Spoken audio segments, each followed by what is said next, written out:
A paz do Senhor para os irmãos que estão em casa. Deus abençoe a sua vida, Deus abençoe a sua família. Queridos, vamos à palavra do Senhor. Hoje é ceia do Senhor, momento especial. Vamos orar ainda pelas nações, mas antes eu quero compartilhar um texto que o Senhor colocou no meu coração. Estava orando, pedindo ao Senhor uma direção, e Ele me trouxe essa palavra, a carta do apóstolo Pedro, a primeira carta do apóstolo Pedro, o primeiro capítulo, verso de número 13.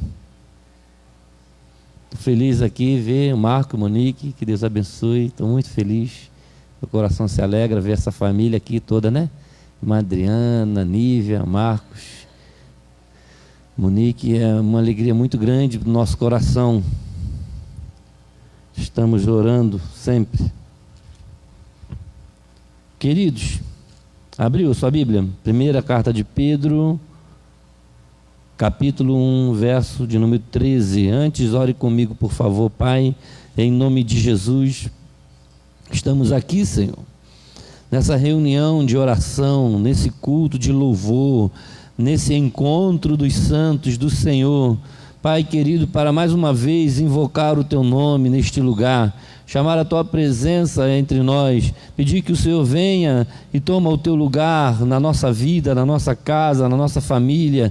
Senhor, nós precisamos melhorar, nos ajude a melhorar. E agora, Senhor, a Tua palavra, viva e eficaz, tão penetrante como uma espada de dois gumes, que ela possa entrar agora, Pai querido, e escreva na tábua do nosso coração, para não pecarmos contra Ti. Nos ajuda a entender, Espírito Santo. Fala conosco nessa noite, aqui no templo, nos lares, aonde chegar, ó Pai querido, esta mensagem, que a Tua palavra não volte vazia, sem antes cumprir o propósito para o qual ela foi enviada, e que todo pensamento, toda mente esteja cativa a obedecer a Tua palavra, em o nome de Jesus. Você pode dizer um amém? O apóstolo Pedro, querido, na sua carta, ele nos chama a atenção, né? A epígrafe, né, como muitos dizem, ela diz que é exortação à santidade. Mas eu não vou ler todo o texto, vou ler apenas alguns versos. Diz assim o texto sagrado, 1 Pedro 1, do 13 ao 19: portanto, cingindo os lombos do vosso entendimento, sede sóbrios, e esperai inteiramente na graça que se vos ofereceu na revelação de Jesus Cristo. Como filhos obedientes, não vos conformando com as concupiscências que antes havia em vossa ignorância, mas, como é santo aquele que vos chamou, sede vós também santos em toda a vossa maneira de viver. Porquanto está escrito: sede santos, porque eu sou santo. E se invocais por Pai aquele que, sem acepção de pessoas, julga segundo a obra de cada um, andai em temor durante o tempo da vossa peregrinação, sabendo que não foi com coisas corruptíveis, como prata ou ouro, que fostes resgatados da vossa vã maneira de viver, que por tradição recebeste dos vossos pais, mas com o precioso sangue de Jesus Cristo, como de um cordeiro imaculado e incontaminado. Amém? Querida igreja, o apóstolo, escrevendo essa carta, ele chama a atenção para o sacrifício de Jesus, a causa do esforço, a causa pela qual nós devemos nos santificar. Por que renunciar? Por que não fazer o que eu gosto tanto? O que eu gosto tanto que meu Senhor não gosta? O que me faz sentir tão bem e que leva a entristecer o Espírito de Deus?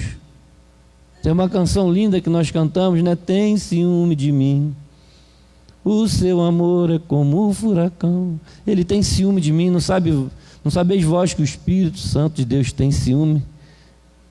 O que será que a gente faz que desperta isso em Deus? E aí o apóstolo, ele vai dizer, querido, exatamente que todas as coisas que nós fazemos, em qualquer coisa, em toda a vossa maneira de viver, o cristianismo não é uma mera religião. Frequentar uma igreja, vir uma reunião aos finais de semana, ou ainda, né, aquele mais piedoso que vem, né, rigorosamente em todas as reuniões da igreja. Isso é bom, isso é muito importante, porque é sinal de que você está entendendo e que você quer crescer mais, e você quer passar mais tempo envolvido com as coisas de Deus. Porque se você não se envolve com as coisas de Deus, você vai se envolver com as coisas do mundo. Isso é normal, não deveria ser assim, mas é natural. Você não vai conseguir se isolar 100%. Você não é nenhum tipo de monge, você não vive num mosteiro. Você vive numa sociedade, num mundo tão globalizado, né, num contexto tão eletrizante. A gente vive num contexto eletrizante. A gente está aqui, daqui a pouco, né, você já está em casa, e ali você já está conversando com gente de outro estado, e você já está interagindo, de repente assistindo um culto até de outra igreja, em outro país. Então o mundo é assim, o mundo é muito conectado, as coisas estão acontecendo muito rápido. Então a gente se envolve, e por vezes a gente acaba se envolvendo com coisas que não agradam a Deus. Imagina que naquela época, a gente, quando olha para o texto desse do apóstolo Pedro, a gente fica imaginando como que era a igreja naquele tempo, bem diferente da gente, bem diferente da gente. Já falei aqui outro tempo, a igreja era muito diferente. Não tinha essas reuniões que nós temos bacanas assim, né? Com eventos, com liturgias, com essas coisas todas, sabe, com corais, ministérios de louvor. Não tinha nada disso. A igreja era muito mais simples do que a gente imagina, né? Mas era o contexto da época. Não que nós não estejamos errados. Não, a gente pode fazer o melhor, vamos fazer o melhor. Tudo para Deus deve ser o melhor, com excelência. Imagina, mas a gente às vezes tenta viajar no tempo, né? Imagina se a gente pudesse ir numa reunião da igreja primitiva. Outro dia eu estava conversando com um irmão, ele me falou assim, não é da nossa igreja não, ele assistiu nós lá, a nossa, né? Aí ele falou assim, mas vocês oram muito no culto, vocês começam a orar, não para mais. Querido, mas aqui é uma casa de oração. O que é orar? É falar com Deus. Eu falei, mas eu vou fazer o que no culto? Se não for para orar, se não for para louvar e para ouvir a palavra. Então assim, não existe muita oração. Porque ora para começar e depois fica orando pelos pedidos de oração, e depois fica orando e fica orando. Mas é uma casa de oração. O melhor momento que a gente tem para falar com Deus você pode entrar lá no seu quarto, fechar a porta do seu quarto e falar em secreto com Deus. É o seu tempo sozinho com Deus, né? Isso é muito bom, isso é muito importante. Mas a igreja é a casa de oração, o lugar que a gente se reúne. Eu falo, não, mas é costume, né? Isso aí é costume, tem a ver com a liturgia, porque a gente gosta de estar orando, né? A gente gosta de estar junto com os irmãos orando, né? A gente não pode se cansar de orar, não podemos nos cansar de orar, querido, porque se a gente, se cansa de orar, de falar com Deus, dentro da casa de Deus, imagine fora dela, imagina.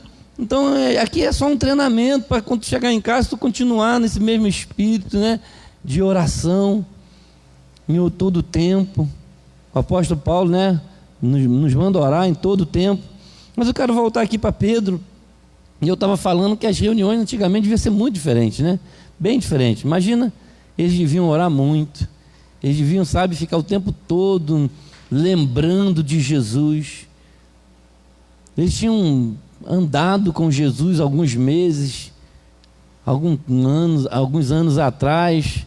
Muitos daqueles discípulos que no primeiro momento negaram, mas agora viram cumprido a profecia, o Cristo ressurreto, ouviu, e depois viram, ele foi visto por cerca de mais de 100 pessoas, durante 40 dias, depois da sua morte. Ele foi visto andando pelas ruas da cidade, ele aparecia aqui, aparecia ali, e aqueles irmãos estavam muito, muito apaixonados por Jesus e pelas suas promessas. Estavam muito certos, queridos, estavam muito certos de que tudo ia acontecer, em que em qualquer momento Jesus iria voltar, em qualquer momento. Afinal de contas, eles estavam ali, tinha acabado de acontecer, ele vai voltar. Nós vimos, inclusive, lembra semana passada, lá no Monte das Oliveiras, ele subindo, quando o céu se abriu. Tu viu aquele anjo quando falou: varões galileus, o que vocês estão assim olhando? Esse mesmo Jesus que vocês estão vendo, vocês vão ver ele descer. Imagina, o assunto era esse, irmão. E de repente eles começam a orar, eles recebem o Espírito Santo, eles começam agora a ver que os apóstolos também têm a mesma autoridade de curar os enfermos. Corre aqui, coloca aqui que Pedro vai passar. Eu ouvi dizer que é quando Pedro passou, a sombra dele curou aquele paralítico, aquele cego, e as coisas estavam acontecendo assim. E as reuniões eram frequentes. A Bíblia diz que todos os dias eles estavam juntos, faziam as suas refeições juntos. Todos os dias eles oravam, iam no templo orar. Uma vez Pedro e João estavam indo para o templo orar, curaram aquele homem que estava ali há 32 anos, se eu não estou enganado, 38. Olha, Jesus não tinha nem nascido, ele já estava lá, na porta do templo. Jesus nasceu, viveu 33 anos, morreu, ressuscitou, e quem curou foi o apóstolo, foi Jesus.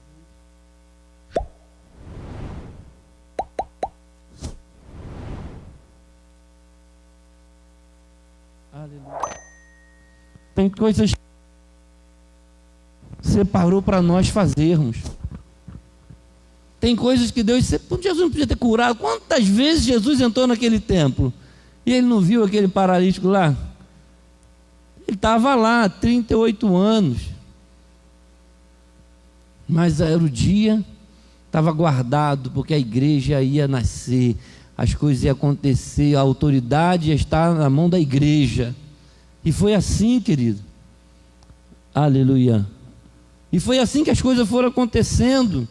Mas por aumentar a iniquidade, o amor de muitos se esfriará. As reuniões começaram a ficar mais vazias. Começou um costume de faltar culto. O escritor aos Hebreus mandou uma carta e ele disse lá no capítulo 10, no verso 25: não abandoneis as vossas congregações, como é o costume de muitos. E agora o tempo está se passando e as pessoas começaram a encontrar coisas mais interessantes, porque já era outra geração, os apóstolos já tinham morrido. Provavelmente, quando o escritor aos Hebreus escreveu essa carta, se algum apóstolo estava vivo, era João, que foi o último apóstolo a morrer, já velhinho, lá na ilha de Patmos. Mas a igreja começou a sofrer com o esfriamento, a evasão, pessoas apostatando da fé, pessoas se desviando, dando ouvidos a espíritos enganadores. E o apóstolo Pedro, já na sua idade avançada, ainda há pouco tempo antes dele morrer, ele escreve essa carta. E ele diz: portanto, cingindo os lombos do vosso entendimento. cingindo os lombos do vosso entendimento. O que ele quis dizer com isso? Cingindo os lombos, né? O soldado romano, essa frase foi muito utilizada pelos apóstolos, essa ideia, porque os soldados, né, romanos, eles têm aquelas roupas grandonas, que fica uma sobreposta à outra, e eles usam um cinto na região lombar, para poder estar bem firme para o combate, para a batalha. Então imagina você lutando e as calças caindo. Não dá, né? Você tem que estar preparado, você não pode estar despreparado para uma batalha. Então eles precisavam estar bem cingidos, cintos bem apertados, preparados para uma batalha. E aí os líderes começaram a usar isso vai encontrar esse termo, Paulo usa esse termo, e os apóstolos usam muito esse termo nas suas cartas. Eles cingindo os lombos, couraça da justiça, né? Aí ele vai dizer assim: os lombos do vosso entendimento, ou seja, o nosso entendimento, a nossa compreensão de reino precisa estar firme, precisa estar preparada, porque tinha gente que estava deixando-se levar pelas conversas que estavam roubando a fé, né? A Bíblia diz ainda, né, Paulo, que as más conversações corrompem os bons costumes. Aquele costume gostoso que eu estava citando aqui, sabe? Daqueles irmãos que iam na casa do outro falar de Jesus, que iam convidar as suas famílias, que iam, sabe, orar todos os dias, que iam visitar todos os dias os irmãos para lembrar de Jesus, para falar de Jesus, para orar junto. Aqueles bons costumes estavam se deixando. Afinal de contas, o mundo já estava se evoluindo, né? As coisas. E aí você começa se envolvendo com o mundo, e você perde o bom costume da igreja, que é estar junto para orar, que é estar junto para ler a palavra, aprender, sabe, meditar no reino de Deus, ensinar um ao outro. A igreja precisa se reunir para ensinar, para se lembrar, olha, em memória de mim, fazer isso todas as vezes que comerdes o pão, em memória. Gente, a reunião da igreja é em memória de Jesus. Não precisa de muita gente não, 2 ou 3. A menor reunião da igreja é o discipulado. Tem 2 pessoas. Onde estiver 2, a menor reunião da igreja é o discipulado pessoal. É quando você sai do seu lar, vai se encontrar com uma pessoa que precisa do leite, que precisa do alimento, que precisa daquilo que vai dar vida, do pão, mas não tem força para vencer. Aí você fala assim: eu vou lá levar esse pão, eu vou lá dar esse leite para esse neófito, eu vou lá dar para essa pessoa aquilo que eu recebi de graça, eu vou dar de graça. É um culto, é uma reunião da igreja, 2 pessoas com um propósito claro, bem claro, de orar junto, de, sabe, compartilhar a esperança da volta de Jesus, fortalecimento da fé. Nós precisamos ter isso muito claro na nossa mente, cingir os lombos do nosso entendimento, ou seja, amarrar, né? Os fariseus antigamente amarravam na cabeça deles. Você lembra daquela lição que nós tivemos aqui na escola dominical? Quem lembra do nome do negócio? Filactérios. Eles colocavam os filactérios, amarravam na cabeça uma caixinha, para mostrar para todo mundo que eles levavam na cabeça a palavra de Deus, mas não praticavam, né? Infelizmente, era só para mostrar. Mas nós não precisamos amarrar um filactério na nossa cabeça. Nós precisamos, como Pedro falou, cingir os lombos do nosso entendimento, amarrar sim, mas lá dentro, sabe, firmeza na minha mente. Eu sei quem eu sou, eu sei qual é a minha posição no reino de Deus, eu sei quem eu sou em Cristo, a minha posição em Cristo. Qual é a sua posição em Cristo? Você só é membro da comunidade, você só é membro da igreja local, ou você é membro do corpo de Cristo e sabe a sua posição? Cingir os lombos, porque vão tentar, é uma batalha. A ideia era essa, é uma batalha, você está numa guerra, se você for despreparado, você vai perder. Então cinge o seu pensamento, o seu entendimento, busque mais conhecer a Deus. Olha, sede sóbrios. Aqui acho que alguém, algumas pessoas já tiveram esse problema com álcool. Sabe o que é perder a sobriedade, né? Eu me lembro quando eu era criança, por 2 vezes, coisa de criança. Uma vez, eu era muito pequeno mesmo, lá no Espírito Santo, me lembrei agora. Só fui no Espírito Santo ver meus familiares uma vez, muitos anos atrás. Ainda era a época do trem de madeira, né? Fomos de trem para o Espírito Santo. Eu, minha mãe e minha irmã. Lembro disso, esses flashes na mente de criança. Eu devia ter, minha mãe não acreditava que eu lembrava. Eu falei, não mãe, eu lembro. Nós fomos, pegamos o trem de madeira, ali naquela estação Leopoldina, ainda funcionava, né? E fomos de trem para o Espírito Santo, a noite toda. Chegamos lá todo dia de manhã.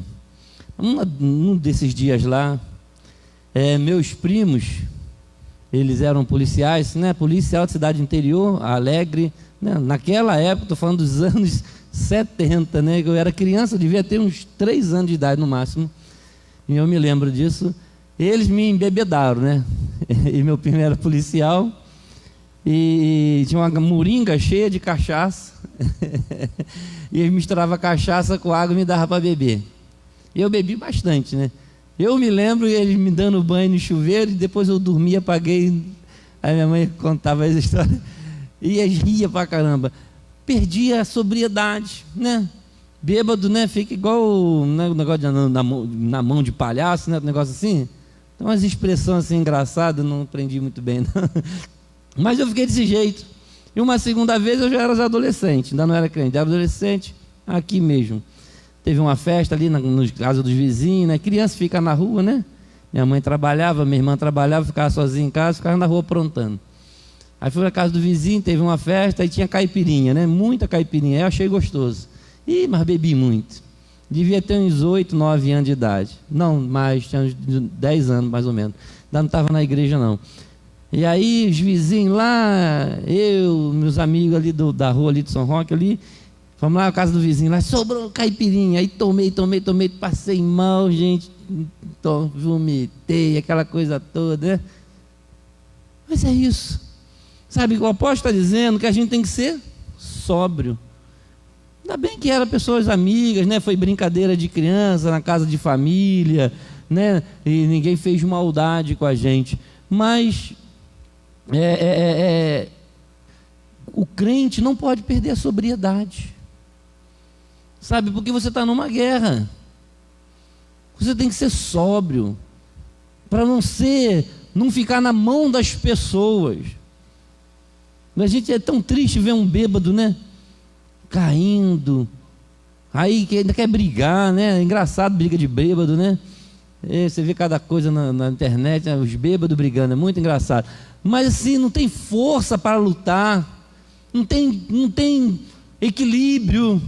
Qualquer um que der um tapa assim, o pobre coitado cai, porque não está sóbrio, fala bobagem. Não é coisa pior, a pior coisa que tem é bêbado, né, gente? É uma coisa terrível, né? É chato, sabe? A pessoa fica ali falando qualquer coisa, é terrível. Não pode dirigir, por quê? Porque não está sóbrio. Então Pedro está trazendo essa ideia, você tem que ser sóbrio, você não pode se embriagar com o vinho que é a contenda, você não pode se embriagar com as coisas do mundo, sabe, se encher de coisas que vão te tirar o equilíbrio, coisas que vão te tirar a sua segurança. Você não vai poder se defender se você não estiver sóbrio, Por isso que você deve fazer o quê? Cingir os lombos do vosso entendimento. Não, eu preciso estar preparado em todo o tempo. Quando me perguntarem a razão da minha fé, Paulo diz, nós devemos responder com mansidão. Mas você só vai poder fazer isso se você estiver sóbrio, consciente, esperando inteiramente na graça que o Senhor nos ofereceu. E aí ele fala aqui no verso 14, como filhos obedientes, não vos conformando com as concupiscências que antes havia em vossa ignorância. É verdade. Há um tempo atrás, nós éramos assim, ignorantes. Ignorância de não saber, de não entender, de não conhecer, de não ter, certeza. Ignorante acerca de Deus, ignorante acerca de Jesus, ignorante acerca da igreja. Ignorância, tem pessoas que são ignorantes, não de ser ignorantes de ser bruto, mas ignorantes de não saber responder. Não, querido. Um filho obediente, que não se conforma com as concupiscências. O que é concupiscências? Já falamos isso várias vezes, mas tem sempre alguém que não lembra, né? E lembrar é importante, a repetição é algo fantástico, né? É que fixa na nossa mente. Quando a gente está na escola, o professor passa aquele exercício, né? 50 questão, 100 questão. Aí você tem que ficar ali exercitando, porque é o exercício, é a repetição, Os irmãos estão estudando música, né? Sabe como é que é isso, né? Quantas vezes tem que repetir aquele exercício? Até você fazer sem precisar olhar. No começo é terrível, né?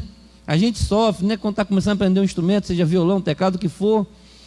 Faz de novo, errou, faz de novo, errou, faz de novo. 500 vezes, 1000 vezes.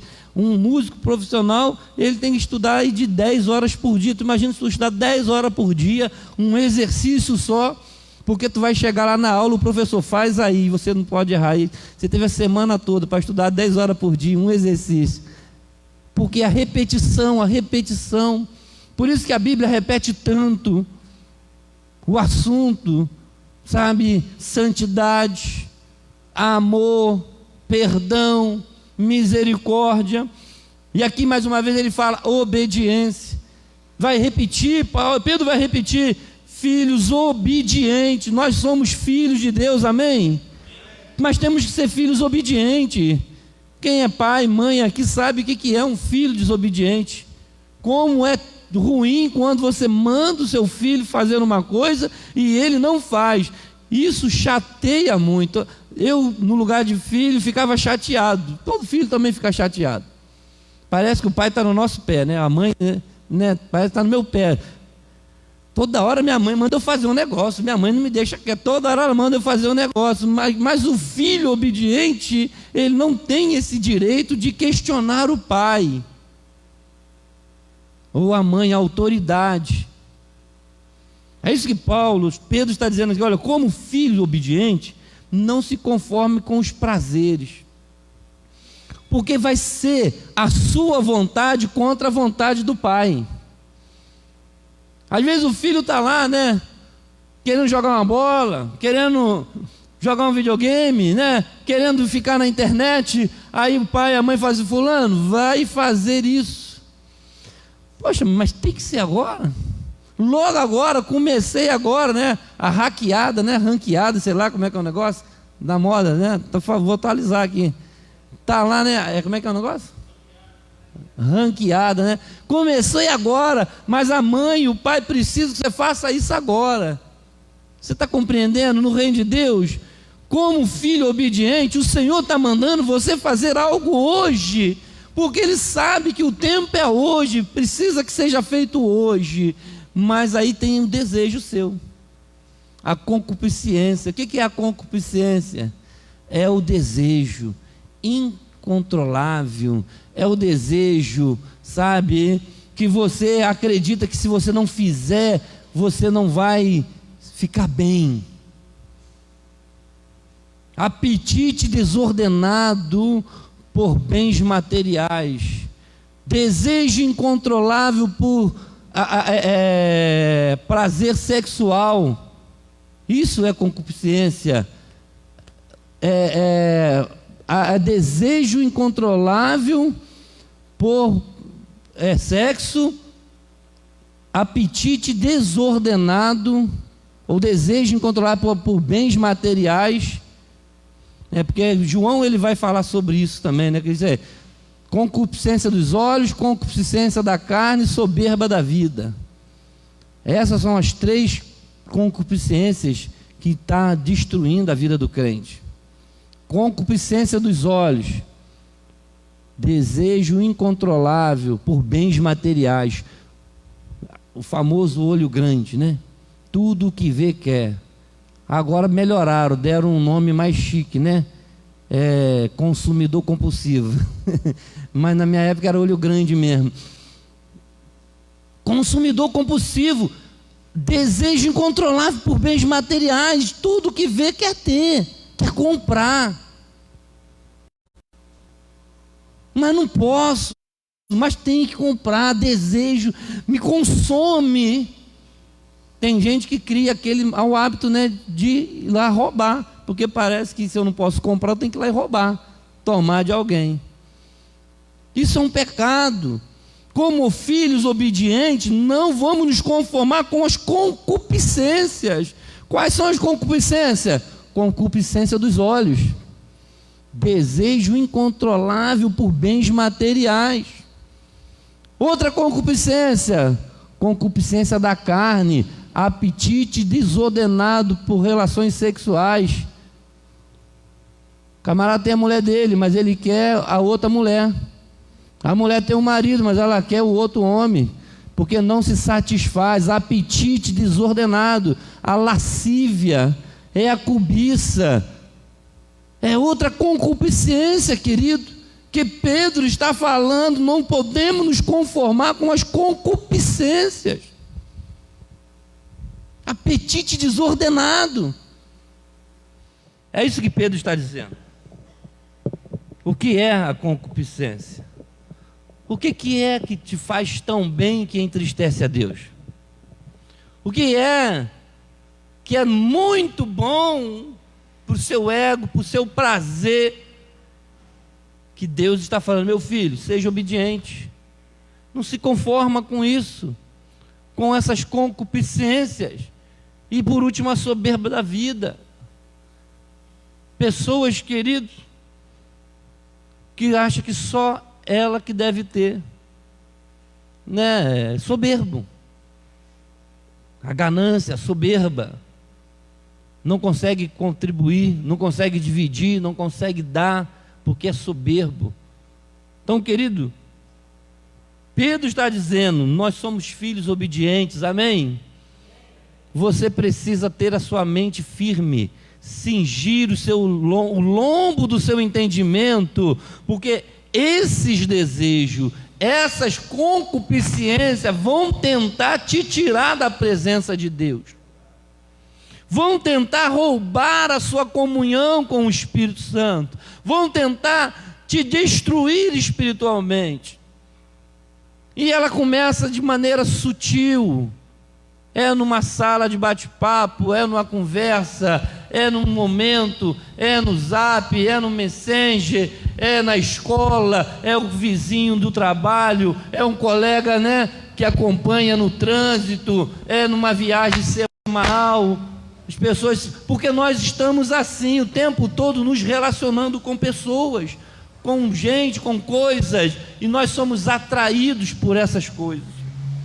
Mas como é santo o nosso Pai, então Pedro está dizendo, como é santo o nosso Pai, ele diz: sede santo vocês também.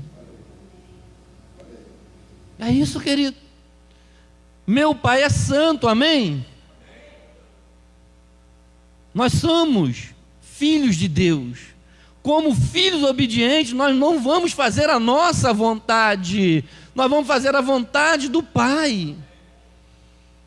Porque o pai sabe o que é melhor, mas eu estou com vontade de fazer isso. Será que isso é pecado? Não sei, pergunta para o teu pai. Por que muitos filhos quebram a cara? Porque insistem em fazer coisas escondidas dos pais. Querido, é assim. Qual filho aqui nunca fez nada escondido do pai e da mãe? Essa semana eu vi um vídeo interessante, né? Uma mãe perguntou para a filha da igreja: minha filha, com quem você... Como é que foi? A pergunta foi sobre ficar, essa coisa de ficar, né? De namoro, né?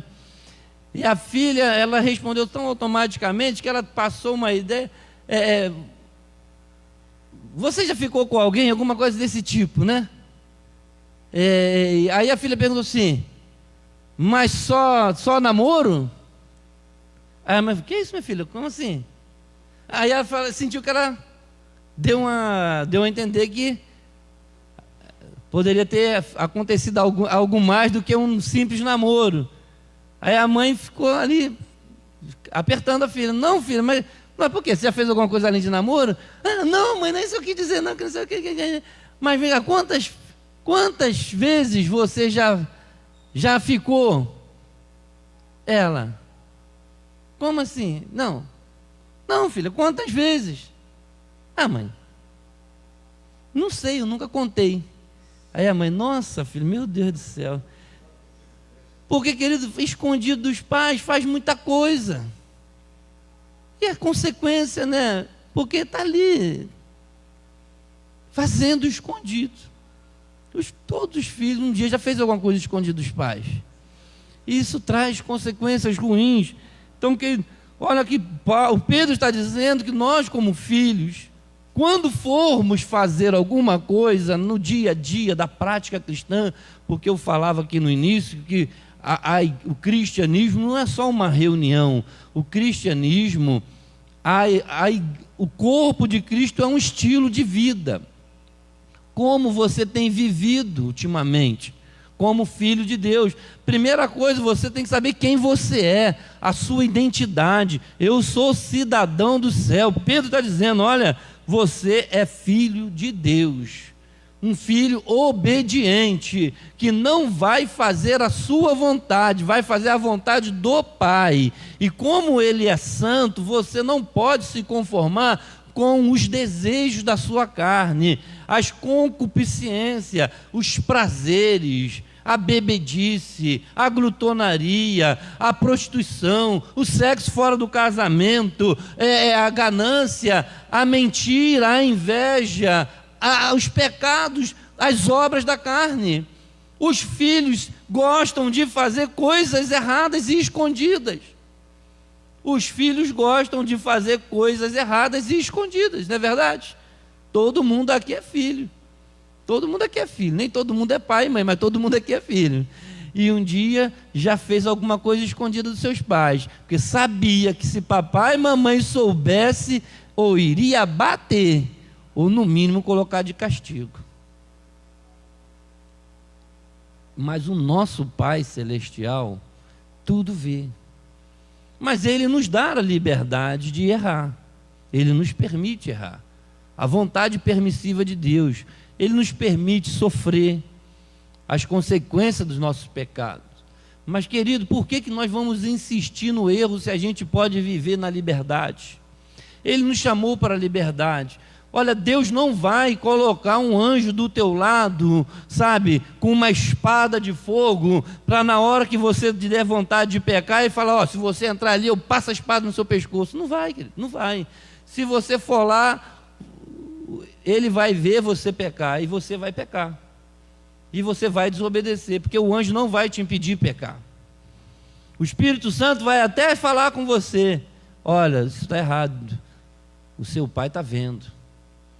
Não faça isso, meu filho. Isso entristece o Espírito Santo. Isso entristece a Deus. Por que você vai ceder ao pecado?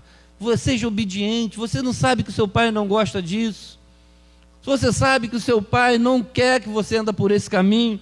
Então você não pode. Ele diz: mas sede santo, porque o vosso Pai Celestial é santo. Santo, querido, é separado. Não vamos colocar aqui, querido, sabe, a ideia de que santo é que você vai agora nunca mais vai pecar. Não, a gente sabe que isso é impossível. É impossível, porque nós pecamos. Pensamentos, palavras, obras, nós pecamos. Mas nós sabemos a consequência da nossa falha e nos arrependemos todos os dias e nos separamos. Ele diz aqui, olha, como é santo aquele que vos chamou, sede vós também santos em toda a vossa maneira de viver, estilo de vida. Estilo de vida, toda maneira do crente, toda forma de vida, em casa, no trabalho, no transporte, sabe, no lazer, em toda maneira de se viver, o crente deve olhar para Deus e falar: Senhor, isso aqui te agrada ou não? Isso aqui, será que Deus está feliz quando Ele olha dos céus? Nós cantamos aqui uma canção bonita no início do culto, né?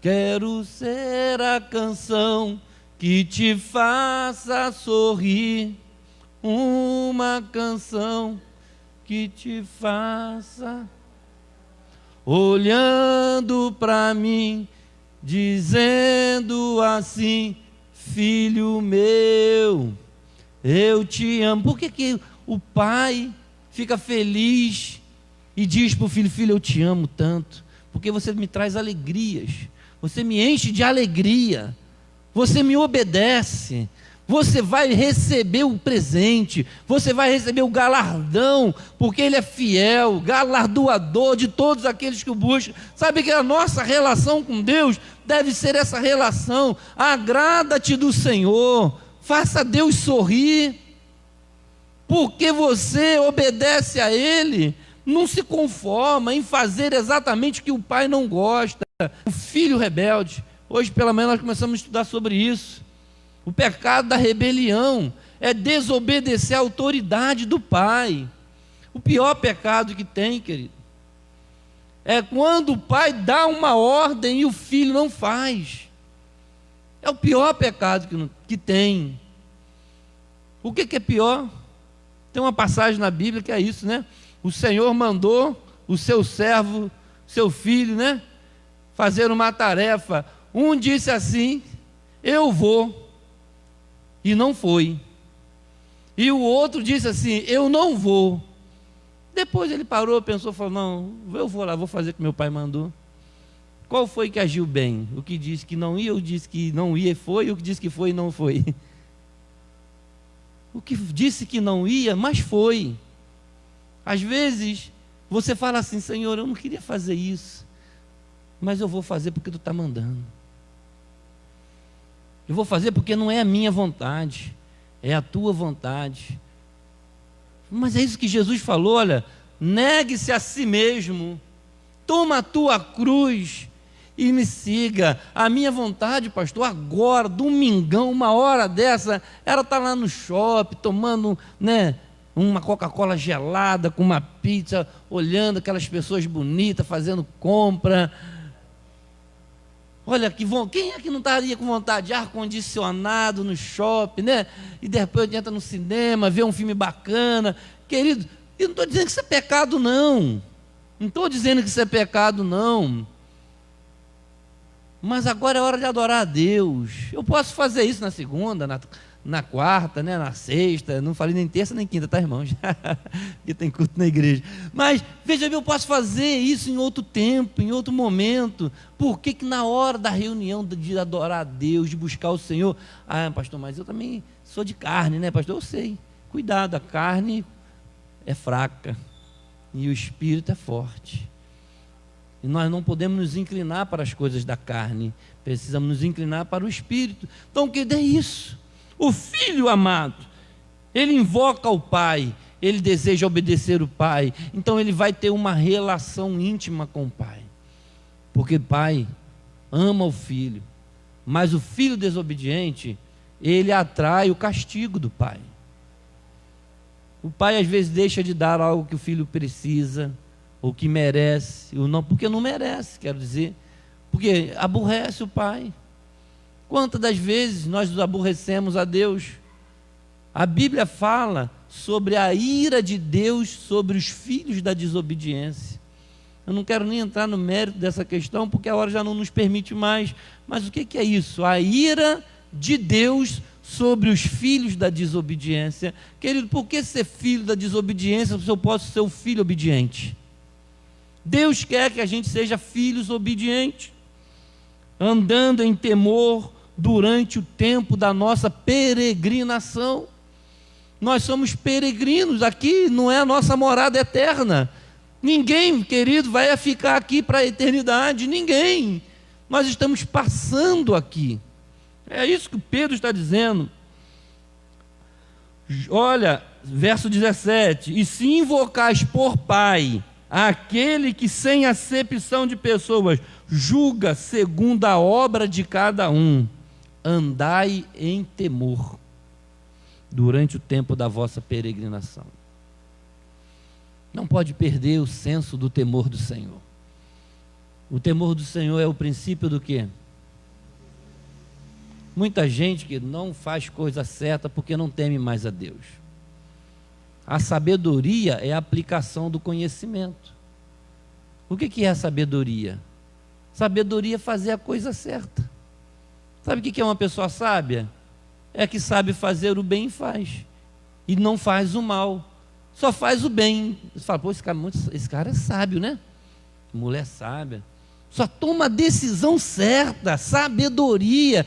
Mas por que ela só toma essa decisão certa? Por que esse homem, esse jovem, só toma, parece que tudo que ele faz dá certo? O princípio disso é o temor do Senhor. Porque se eu for falar com Deus todas as vezes que eu for tomar uma atitude e eu ouvir a voz do Espírito Santo e falar isso aqui, Deus não gosta disso, então a sabedoria fala, não faça. Se Deus não gosta, não faça. Aí você não faz, aí você acerta. Sabedoria tremenda. A sabedoria é isso, querido, é o temor do Senhor. Por isso que Pedro diz, andai em temor. Se você andar em temor o tempo todo, Senhor, será que isso é bom? Senhor, como que é? Senhor, eu devo ir lá? Senhor, eu devo comprar isso? Senhor, mas tu é louco, pastor. Meu irmão, a loucura de Deus. A mensagem da cruz é loucura para o mundo. Isso é só louco mesmo, querido, que vai orar todo o tempo. Eu vou comprar um carro, Senhor, será que esse carro vai me trazer felicidade? Será que o Senhor está nesse negócio? Será que eu devo? Eu vou orar para ver se eu devo fazer isso. Eu vou trabalhar naquele lugar, será que Deus quer que eu vou trabalhar naquele negócio? Eu vou comprar aquilo. Aí tu é louco, meu irmão, mas se não for assim, não vai dar certo. Tu vai fazer a vontade do seu coração?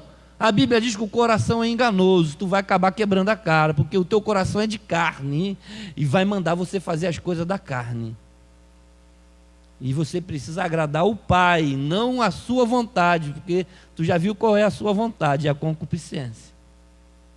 E nós devemos lutar contra isso. Olha, cingir o nosso entendimento, amarrar as coisas muito bem na nossa cabeça. Qual é a vontade de Deus? Andar em temor. A vontade de Deus é que o crente ande em temor, porque o temor do Senhor é o princípio da sabedoria. O que vai fazer você acertar na vida é temer a Deus. O que vai fazer você acertar na vida é temer a Deus. É quando você tiver vontade de fazer e Deus falar não faça, e como um filho obediente, você não faz, porque Deus falou não faça, eu não vou fazer. E aí eu vou ser feliz, porque o temor do Senhor é o princípio da sabedoria. Sabe por quê, querido? Porque foi o que eu comecei falando. Porque nós somos muito valorosos, porque Ele pagou um preço tremendo, porque não foi por prata, não foi por ouro, não foi por nada desse mundo que nós fomos resgatados, foi o sangue do Cordeiro. Valorize o sacrifício de Jesus, valorize a cruz, não viva pela tradição dos seus pais, é bem possível que o seu pai e a sua mãe não temem ao Senhor. E aí, se você for seguir os passos deles, você pode acabar desagradando a Deus. Se os seus pais temem ao Senhor, Ele vai te dizer exatamente o que você deve fazer que agrada a Deus. Mas aqui no caso específico, o apóstolo está dizendo no verso 18: sabendo que não foi com coisas corruptíveis, como prata ou ouro, que fostes comprados, resgatados da vossa vã maneira de viver, que por tradição recebeste dos vossos pais. Os nossos pais, querido, por mais que Ele nos ame, eles sempre querem o nosso bem, mas se eles não temem a Deus, eles vão nos afastar de Deus. É isso que Paulo está dizendo, Pedro está dizendo. Às vezes, querido, o pai e a mãe com muita boa intenção, né, muita boa intenção no coração, mas não teme a Deus, não serve ao Senhor. Fala: meu filho, olha, hoje eu preparei algo aqui para você, vem aqui. Tu fala: poxa, mas hoje eu tinha que ir na igreja orar, hoje eu tinha que ir na igreja adorar a Deus, poxa, hoje eu tinha uma visão, hoje eu ia num discipulado, mas minha mãe e meu pai me chamou para fazer um negócio, e toda semana agora é a mesma coisa, ele está me tirando, porque a tradição dele, né, vamos dizer assim, né, na prática, eu gosto de prática, né, bacana assim, a tradição daquela família, às vezes no domingo, é reunir a família toda para um almoço, todo mundo junto. É pecado, pastor? Não, claro que não, é até legal. Mas aí você está querendo aprender a palavra do Senhor, né? Aí você quer ir para a igreja, orar, para a escola dominical, estudar a palavra, mas por tradição, a família todo domingo vai para a praia, todo domingo a família vai para o cinema, todo domingo a família vai para o parque. E aí você: poxa, pastor, eu queria ir, mas a minha família todo domingo, olha, já é décadas, é tradição, a gente vai para o shopping, a gente vai para a praia, um domingo para o cinema, um domingo para a praia, então eu não posso ir para a igreja de domingo. Todo domingo vai para a feira, tem gente que tem tradição de ir para a feira, né? Todo domingo, na hora da escola dominical, irmão, tem que ir na feira. Você está compreendendo? Existem algumas tradições que nos impedem de chegar para Deus, orar, congregar, viver no reino de Deus, por tradição, né? Tem gente que fala assim: eu creio, mas a minha família é católica, fui batizado, sabe, a tradição da minha família, todo mundo lá é do candomblé, eu creio em Jesus, mas eu não vou largar a tradição da minha família. Por tradição, a família às vezes está te levando para o erro, mas é você que tem que cingir os lombos do seu entendimento e saber: será que a tradição da minha família está agradando a Deus? Ou está tentando me tirar de Deus? Não é o pastor que vai dizer o que você tem que fazer com a sua família, não. Olha, o seu entendimento, a sua aliança com Jesus, o seu amor pelo seu Senhor, o preço que custou. Será que a tradição da sua família é mais importante que a cruz de Cristo?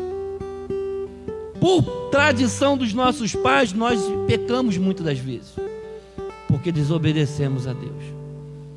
Mas com o precioso sangue de Jesus, como de um cordeiro imaculado, por Ele, para Ele, foram feitas todas as coisas, e viva para a glória de Deus. Amém, querido?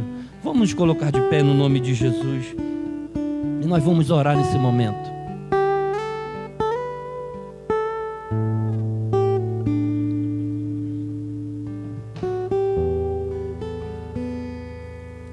Aleluia.